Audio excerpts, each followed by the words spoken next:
Alright.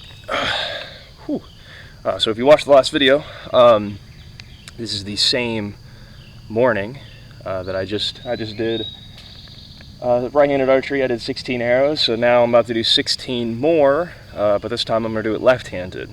So hopefully you enjoy.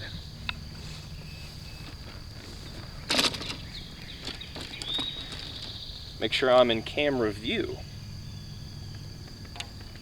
Alright, so before I get started, I gotta make sure I'm paying attention to the fundamentals here, because I'm not doing it right-handed. When you do it the way you've normally done it, it's a little bit more of muscle memory. You're not having to pay as much attention. So I like to do it the backwards way, the way I would not normally do it, because then you're focusing more on technique. So feet are shoulder width apart. I'm standing sideways facing towards the target. My arrow is notched and ready, odd color facing out. So what I'm going to do, make sure my back's nice and straight, no curve, no Quasimodoing. So get a nice, good posture, and your right elbow, or whatever arm's holding the bow, you're going to try to keep that elbow out, away from the bow. So this is what it should look like. So, not too shabby, but could always do better.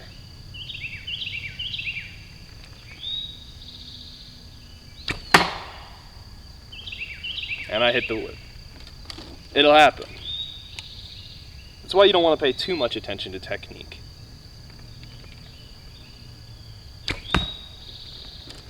See, that was in a similar position as the first one, so that's good. It means it's consistent at least. But you got to be a little bit closer to the center. Again, kind of the same spot. Maybe a little higher, but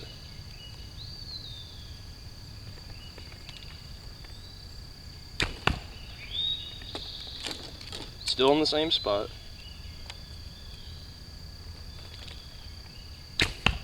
Ooh. That one was more to the left, top left.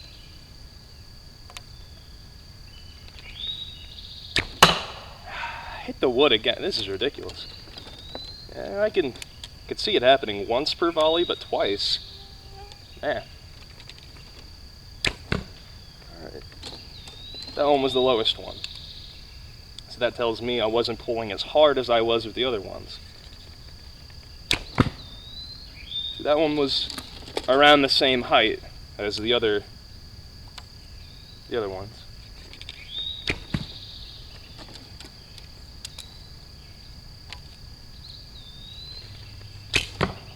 That one was too low. I mean, it didn't hit the wood, but still not ideal.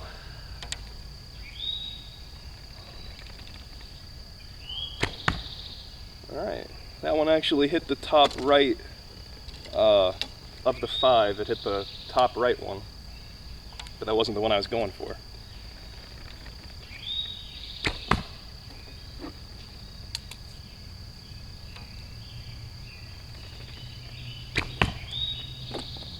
Alright, last two.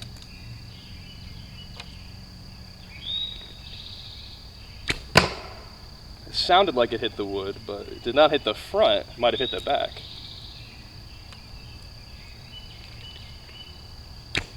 Alright, well that's that. So I'm going to pause it here. We'll go up and see how we did. Okay, so as you can see, these are a little bit more spread out. Like some are consistent in some areas, like, I set my bow down here. See, some are a little bit more consistent, like these 3 right here are a little more consistent. They're in the same spot.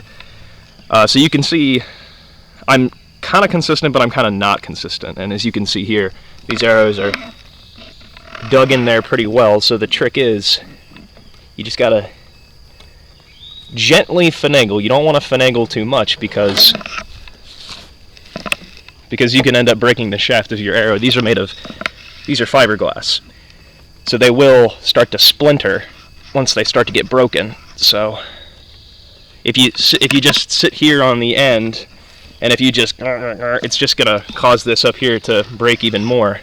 So I might have to just get a pair of pliers and come out here and pull them out. Another thing you can do, which is actually pretty nifty about these arrows, you can just unscrew them like this, and then you can pull the heads out themselves, so you're not worried about, that's not good.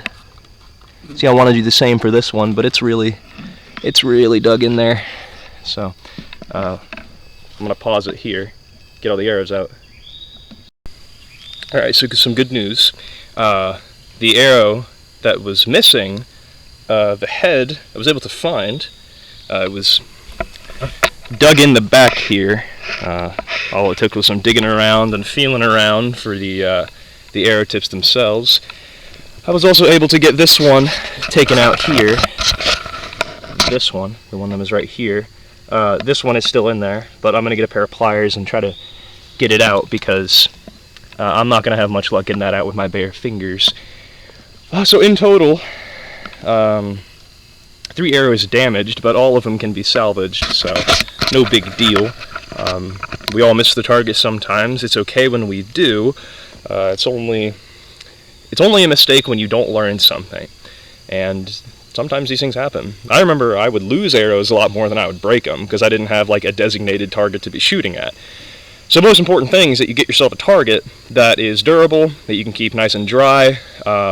If I do put this video on YouTube, which I might, I will direct you to a website. It's called bagtarget.com. You can buy a $30 burlap bag that you can stuff with old pillowcases, sheets, clothing, stuff you're just going to throw out.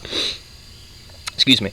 So I will try to find the link for that, because I was trying to do some research, like what's the best material to use for a target. And this guy, bagtarget.com, it's a $30 bag. It's Velcroed at the top. All you got to do is put it between 2 T-posts. In case you don't know what a T-post is, let me find one. I forgot that my blackberry garden, I actually have the plants suspended between T-posts. So, you might have seen them before, you just haven't heard the name. Or if you have, I do apologize for patronizing you, but it's this thing. This green thing.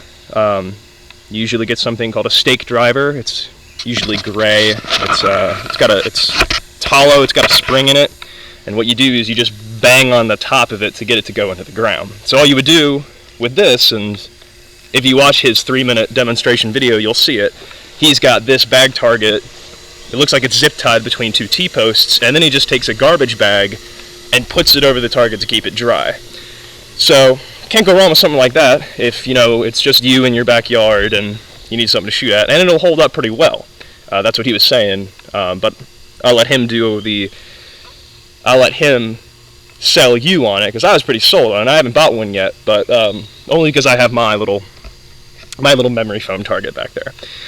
But that's another thing, is that you can use your creativity to build something. You don't have to exactly make something, or you buy something and use what they use, even though it's a good idea. It's a brilliant idea. So yeah, just exercise your creativity. You know, make something, build something, and then you can look at something and say, you know what, I made that. And I'm proud of myself that I made it. So, yeah, a lot more exposition than you needed from a left-handed archery. Not even a tutorial or anything, just a demonstration. So, yeah, thanks for watching, and I'll see you the next time I practice archery.